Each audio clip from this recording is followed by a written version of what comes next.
күн әріптестер, Атамекен ұлттық кәсіпкерлер палатасының брифингін бастаймыз. Дәл осы сәттен бастап ұлттық палатаның атқарған қызметі, жоспар тұтқан жобалар туралы апта сайын мәлімет беріп тұрамыз. Бұл бізде бар анық ақпарда сізге жедел жеткізу үшін жасалып отыр. Сондықтан сіз кәсіпкер болсаңыз, не журналист болсаңыз, әлде жалпы Атамекеннің атқарып отырған миссиясы сіз үшін маңызды болса, белсенділік танытыңыз, өйткені біз үшін кері байланыс өте маңызды. Пікір жазып, осы жерге сауал жолдасаңыз да болады. Жақсы, енді сіздерді осы өтіп бара жатқан аптадағы талқы көрген мәселелермен біртіндеп таныстырып көрейін. Осы аптада Атамекенге Алматы және Батыс Қазақстан облысы кәсіпкерлерінен мониторингілеу тобы тарапынан тәртіп бұзушылықтар орын алғандығы туралы шағым түсті. Алматы мейрамханаларының біріндегі қызметкер әлеуметтік желідегі тікелей эфир кезінде мониторинг тобы мүшелерінің заңға қайшы әрекет етіп жатқандығы туралы хабарлаған. Бұл дерек келіп түскелі бері Алматы қалалық кәсіпкерлер палатасы бұл жағдайды өз бақылауына алды. Дәл қазір жағдай толыққанды анықталу үстінде. Ал Оралда мониторингілеу тобы компьютерлік клубтың есігін бұзып кірген. Алайда бұл уақытта клуб жабып, жұмыс тоқтап тұрған болатын. Қазіргі таңда Батыс Қазақстан облысы прокуратурасы тексеру жүргізіп жатыр. Басқарма төрағасының орынбасары Шыңғыс Темірдің айтуынша, осы жағдай бойынша мониторинг жасаушыларға қатысты нақты шаралар қабылданатын болады. Әрине, Атамекен бұл жағдайды өз бақылауына ұстайтын болады. Әлбетте, енді қауіпсіздікті сақтау керек, тәртіпке бағыну керек. Алайда Атамекен кейбір лауазымды тұлғалардың өз қызметін асыра пайдаланып, кәсіпкерлікті мониторингілеу алгоритмін бұзу деректерін анықтап отыр. Мысалы, Шымкент қаласында бас санитарлық дәрігер заңсыз шешім шығарып, соның салдарынан 12.500 кәсіпкердің, соның ішінде автокөлік құралдарына қызмет көрсету саласында жұмыс жасап отырған 243 кәсіпкердің жұмысын тежеген. Жұмыс тоқтаған. Бұл туралы кеше кәсіпкерлердің құқын қорғау және сыбайлас жемқорлық туралы кеңес бар Атамекен жанындағы. Сол кеңесте төраға Қайырбек Сүлейменов айтып берді. Бұл кеңесте кәсіпкерлердің қызметін шектейтін заңсыз қаулы шығарған Шымкент қаласының бас мемлекеттік санитарлық дәрігерін жауапкершілікке тарту туралы ұсыныс жасалды. Атамекен мемлекеттік сатып алу бойынша 305 мың келісім шарттан ықтимал заң бұзушылықтарды анықтады. Келісім шарттардың жалпы сомасы 159,9 миллиард теңге. Ол дегеніңіз өткен жылы жасалған сатып алулардың 27% күмәнді деген сөз. Бұл туралы нарықты мониторингілеу және талдау орталығының директоры Серікбек Елшібеков мәлім етті.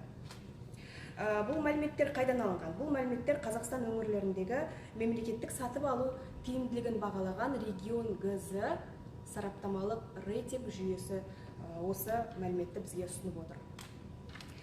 Сатып алу процесінде ең аз заң бұзушылық Маңғыстау облысында 21,6%, ал Павлодар облысы керісінше көш бастап тұр. Бұл өңірде жасалған мемлекеттік сатып алу келісім шарттарының 30%-дан көп бөлігінен заңды белден басу әрекеттері анықталған. Мысалы айтайық, Павлодар облысының денсаулық сақтау басқармасы жұқпалы оба ауруына қарсы костюмнің бір данасын 7.500 теңгеге сатып алған. Негізгі өнімнің өңірдегі орташа бағасы 5.500 теңгені құрайды. Ал Семей қаласының инфекциялық ауруханасы бір компаниядан 19 миллион теңгеге 7 тыныс алу аппаратын сатып алған. Алайда дәл осы аппараттарды 16 миллион теңгеге сатып алуға болатын екен. Жалпы бұл бір жерден немесе бір компаниядан сатып алу үшін 385 миллиард теңге жұмсалған. Оның 50 миллиарды орта бағадан жоғары құн бойынша келісім шартпен жасалып отыр. Сатып алулардың басым бөлігі Нұр-Сұлтан қаласында жасалған. Өткен жылдың тек сәуір айында еліміздің астанасында 342 келісім шарт бойынша орта бағадан жоғары құнға сатып алуға жүзеге асырылып отыр. Атқарушы ведомстволар арасында Білім және ғылым министрлігі атап өткен жөн. Министрлік 63 миллиард теңгеге 49 миллиард сатып алуды бір ғана компаниядан алу туралы келісім жасасқан. Заң бұзушылықтар тіркелген келісімшарттардың жалпы көлемі 6,7 миллиард теңгені құрайды. 2 аптадан бері Атамекен үкіметке шағын және орта бизнесті қолдау туралы ұсыныс дайындайтын болады. Дайындау туралы сауалнама жүргізуде. Сол үшін ұйым бизнес өкілдері арасында сауалнама бастап кетті. Оның нәтижесін елдегі бизнес қоғамдастықпен әуелі талқылап алады. Содан кейін барып ұлттық палата атқарушы билікке кәсіпкерлікті қолдау бойынша шаралар мен ұсыныстар ретінде дайындап беретін болады. Күні бүгінгі сан бойынша сауалнамадан 12.275 кәсіпкер өткен. Әсіресе Жамбыл, Шығыс Қазақстан, сондай-ақ Алматы облысы кәсіпкерлері өте белсенділік танытып отыр. Бұған дейін де жалпы Атамекен кәсіп иелері арасында сауалнама жүргізгенде төтенше жағдайдың және карантиндік шаралардың енгізілуіне байланысты 1 миллион бизнес субъектісі зардап шеккендігін анықтап сіздерге хабарлаған едік. Соның 430 мыңы кәсібін мүлдем жауып тастаған. Ал осы карантиндік шара жалпы билік енгізген шектеулер кесірінен 800 мың шағын және орта бизнес субъектісі зардап шегіп отыр. Әлде болса бизнестің 10 түріне тыйым салынып отыр. Қазір 84 қызмет түрі шектеумен жұмыс жасап отыр. Бұл дегеніңіз 520 мың кәсіпкерлік субъектісі өз ісін жүргізуде кедергі көріп отыр деген сөз. Ал ол дегеніңіз 70 мың заңды тұлға және 450 мың жеке тұлға толыққанды қызмет ете алмай отыр деген сөз. Сондықтан, егер сіз кәсіпкер болсаңыз, қазіргі экономикадағы елдегі жағдайға байланысты бизнесіңіз қиындық көріп жатса, онда мархабат. Атамекеннің ресми сайтында сауалнама үлгісі бар.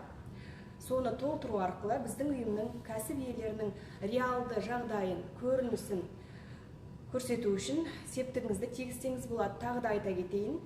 Сауалнаманы өту үшін Атамекеннің ресми сайты atameкен.kz сайтына кіресіз де 10 сұраққа жауап берсеңіз болады. Одан әрі жалғастырамыз. Атамекенге осы аптада кәсіпкерлер тарапынан да, бұқаралық ақпарат саласынан да маңызды әрі қызу талқы көрген тақырып бұл ашық жобасы. Біздің ұйым осы тақырып бойынша бір аптаның ішінде бір брифингке қатысты, 10-ға жуық интервью, сұхбат берді. Және бұл тақырып апта соңында хабар арнасында өтетін Большая неделя бағдарламасында көтерілетін болады. Ол жерде төрағаның орынбасары Юлия Якупбаева жалпы бизнес үшін бұл жобаның не үшін керектігі екендігін егжей-тегжейлі 1 сағат ішінде хабар барысында айтып беретін болады. Ендеше көрсеңіздер болады. Өйткені денсаулық сақтау министрлігі мен цифрлық даму, қорғаныс және аэроғарыш өнеркәсібі министрлігі бірлесіп дайындаған ашық жобасы үлгі ретінде Нұр-Сұлтанда және Алматы қалаларында қосылған болатын. Бұл әзірге пилот жоба. Яғни жобасын алып жатыр. 2 қаладағы фитнес орталықтар, спорт кешендеріне келуші 8 мыңнан аса адам осы мобильді қосымшаны қолданып үлгерген. Ал енді осы ашықтың Атамекенге қатысы қандай? Осыны анықтап алған дұрыс деп ойлаймын. Өйткені кәсіпкерлер жалпы тұрғындар арасында бүгінге дейін екіұдай пікір көп. Тіпті ұйымның осы ресми парақшасына, сайтқа да, әлеуметтік желіге де қазірге дейін бірнеше мәрте хаттар жолданып, сан түрлі пікір сұрақтар келіп түсті. Соның бір қатарына бүгінгі осы брифинг барысында тоқталатын боламын. Енді Атамекен өз миссиясына сай кәсіпкерлердің мүддесін ойлайды. Өткен жылдан бері локдаунға байланысты 13 мың кәсіпкерлік субъектісі спорт, демалыс кешендері жұмысын тоқтатып, бильярд, немесе компьютерлік клубтарды айтпағанда кей кездері шектеу бойынша ғана жұмыс жасады. Кейбірі мықты деген кешендердің өзі осы кезеңнің қиындығын көтере алмай жабылып қалды. Қаншама адам жұмыссыз қалып, ал жұмыс берушілер көбісі кәсібі жүрмегендіктен, бизнес тоқтағандықтан, салықты айтпағанда қызметкерлерге айлық жалақы төлеуден қиналып қалды. Сондықтан Атамекен үкіметке тиісінше ұсыныс жасады. Қызметті тоқтаған салаларды біртіндеп қауіпсіз жұмыс режиміне іске қосуды сұрады. Министрліктер ұсынған ашықты жалпы Атамекеннің қолдауындағы себеп осы. Бұл бізде елімізде бар бизнесті сақтап қалудың амалы, жолы деп қарастырған дұрыс. Бұл негізі әлемде жаңа дүние емес. QR-кодты Қытай, Тайвань, Гонконг, Сингапур, Оңтүстік Корея, Турция, Ресей, Германия, Австрия, Франция бұрыннан толықтай қолдануға көшіп кетті. Осы мәселеге қатысты қойылған сұрақтарға тоқталып кетейін. Атамекеннің колл орталығына кәсіпкерлерден келіп түскен сұрақтың бірі штрих-кодтың кімге берілетіндігі туралы, яғни QR-код кәсіп субъектісіне беріле ме, әлде клиент алуы тиіс пе QR-кодты деген сұрақ түсті. Ендеше жауап мынадай. QR-код бизнес субъектісіне беріледі. Кәсіпкерлер пилоттық жобаға қатысу үшін жеке QR-кодты info-kazakhstan.kz платформасы арқылы ала алады. Қайталап айта кетейін. Бұған дейін ашық туралы анық ақпарат алмаған азаматтар үшін мобильді қосымшаны қолдану үшін әуелі info-kazakhstan.kz-ке кіресіз. Содан кейін ғана жеке QR ала аласыз. Ал содан кейін ғана қауіпсіз режимде қызмет көрсете беруге болады. Тағы да қайталап айтайын, бұл ашық жобасы пилоттық режимде сынақтан өтіп жатыр. Тағы бір сұрақ. Тенгриньюз ақпараттық порталынан келіп түскен сұрақ. Журналист былай дейді. Егер адам үйден шықпаса, ешкіммен контакт жасамаса, және ПЦР тест жасамаса, сәйкесінше QR-кодты қайдан алуға болады? QR-код болмайды ғой дейді. Мұндай жағдайда азаматтар мейрамханаларға кіре алмай ма деген сұрақ. Бұл енді алаңдататын сұрақ, әрине. Жауап мынадай. Жоғарыда атап өткеніміздей, бұл жоба пилоттық сынама режимде қазір фитнес, спорт кешендері, спа орталықтарынан ғана қолданылып жатыр. Пилот режимде. Қоғамдық тамақтану, сауда орталықтары, базар немесе ауладағы дүкенге барып, ашықты қолданудың әзірге ешқандай қажеттілігі жоқ. Сынама кезеңде сәтті, ұтымды нәтиже көрсетсе ғана бұл жоба басқа орындарда қолданылуы мүмкін. Алайда нақты мұндай шешім жасалған жоқ, және ешбір азаматты ашықты қолдануға ешкім мәжбүрлемейді. Әр адамның өз еркі бар. Сәрсенбі күні ақпараттық брифинг кезінде айтылған басқарма төрағасының орынбасары Нариман Әбілшайықовтың сөзін тұтасымен сіздерге келтіре кетейін. Сөзіне тұздық болсын. Біз өз тарапымыздан деді. Алдағы 1-2 аптада кәсіпкерлердің ұсыныстарын ескеріп, талап тілектерін тыңдап, содан кейін ғана бұл жобаның тиімді, не тиімсіз екендігі туралы ұсынысты үкіметке дайындайтын боламыз. Осымен цитата аяқталды. Қазақстан мен тағы бір жаңалық.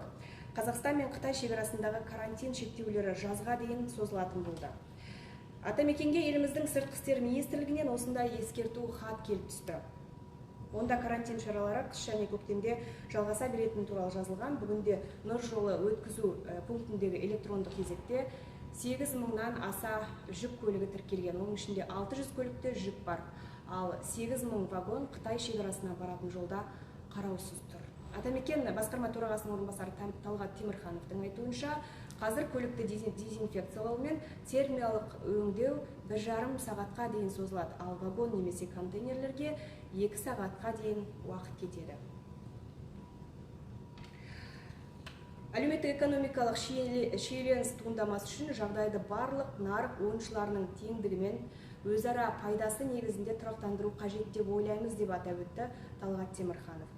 Ұлттық палата төрағасының орынбасары үкіметке Қытай тарапымен үкімет басшылары деңгейінде келіссөздер жүргізу керектігі туралы бірнеше рет өтініш түскеніне қарамастан, әлі де болса мәселе жүйелі түрде шешілмегенін және 2001 жылы кәсіпкерлер айыппұл арқаламас үшін Атамекен шекарадағы жағдайды түсіндіру мақсатында хат дайындайтынын атап өтті. Осымен осы аптада келіп түскен ақпараттар, журналистер мен кәсіпкерлерден түскен сауалдар тәмам. Егер бұдан да басқа сізді мазалайтын сауалдар болса, осы жерге, яғни әлеуметтік желілерге пікір жазып қалдырсаңыздар болады, немесе біздің 1432 нөміріне хабарласып, мәселелеріңізді толықтай айта аласыз. Қалған ақпарат ресми мәлімдемелердің барлығы Атамекеннің ресми сайтында тұр. Осымен Атамекен ұлттық кәсіпкерлер палатасының ақпараттық брифингін тәмамдаймыз. Рахмет.